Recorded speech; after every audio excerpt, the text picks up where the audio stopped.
इतिहास में बहुत से राजा हुए, बहुत सी लड़ाइयाँ लड़ी गई, लेकिन कुछ चतुर राजनीतिज्ञ ऐसे भी थे जिन्होंने अपनी कूटनीति से तलवार से भी ज्यादा घातक प्रहार किए। आज हम बात करेंगे एक ऐसे ही ऐतिहासिक पत्र की, जो छत्रपति शिवाजी महाराज ने औरंगजेब को लिखा था।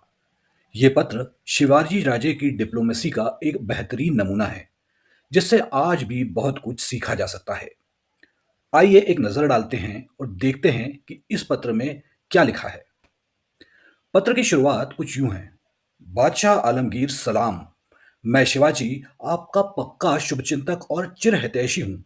ईश्वर की दया और सूर्य किरण से भी उज्ज्वलतर बादशाह के अनुग्रह के लिए धन्यवाद प्रदान कर निवेदन करता हूँ कि अब यहाँ ध्यान देने वाली बात यह है कि शिवाजी महाराज, जिन्होंने औरंगजेब की नाक में दम कर रखा था, एक के बाद एक दक्कन में मुगलों के कई किले छीन लिए थे, फिर भी वे पत्र में उस बादशाह को सूर्य की किरणों से भी उज्जवल बादशाह कहकर धन्यवाद दे रहे हैं। ये सिर्फ औपचारिक शिष्टाचार नहीं, बल्कि एक बेहद महीन और चतुर तंज है। आगे शिवाजी महाराज लिखते हैं कि यद्यपि यह शुभाकांक्षी दुर्भाग्यवश आपकी महिमा मंडित सन्निधि से बिना अनुमति लिए ही आने को बाध्य हुआ था, तथापि मैं जितना संभव है और उचित हो सकता है सेवक के कर्तव्य और कृतज्ञता का दावा संपूर्ण रूप से पूरा करने में हमेशा तत्पर रहता हूं। अब ये तो हम सभी जानते हैं कि जब औरंगजेब ने शिवाजी महाराज को आगरे में कैद कर लिया था, तो उन्होंने किस तरह से चतुराई से काम लिया और मुगलों की आंखों में धूल झोंक कर औरंगजेब के चंगुल से फरार हो गए थे। लेकिन इस पत्र में शिवाजी राजे लिखते हैं, यह शुभाकांक्षी दुर्भाग्यवश आपकी महिमा मंडित सन्निधि से बिना अनुमति लिए ही आने को बाध्य हुआ था। आसान भाषा में कहें तो यह मखमल में लपेट कर जूता मारने जैसा है। भाषा की मर्यादा बनाए रखते हुए विरोधी को उसी के दरबार में नीचा दिखाने की ये बेजोड़ रणनीति थी। अब आते हैं मूल मुद्दे पर, यानी जिस बात के लिए ये पत्र लिखा गया था। पत्र में शिवाजी महाराज लिखते हैं कि सुनता हूं कि मेरे साथ लड़ाई लड़ने के कारण आपका धन और राज्यकोष खाली हो गया है, और इसी कारण आपने हुक्म दिया है कि जजिया नामक कर हिंदुओं से वसूला जाए। ये पंक्तियां दिखाती है कि शिवाजी महाराज ने सीधे सीधे औरंगजेब की नीतियों की आलोचना की है। लेकिन मजेदार बात यह भी है कि उन्होंने इसे तंजिया अंदाज में कहा है, जिससे उनका विरोध भी जाहिर हुआ और भाषा की मर्यादा भी बनी रही। कूटनीति का सबक, सीधे वार मत करो, सवाल ऐसे उठाओ कि सामने वाला खुद ही सोचने पर मजबूर हो जाए। आगे वे लिखते हैं कि बादशाह अकबर ने 52 साल तक शासन किया और सब धर्मों के साथ समान व्यवहार किया।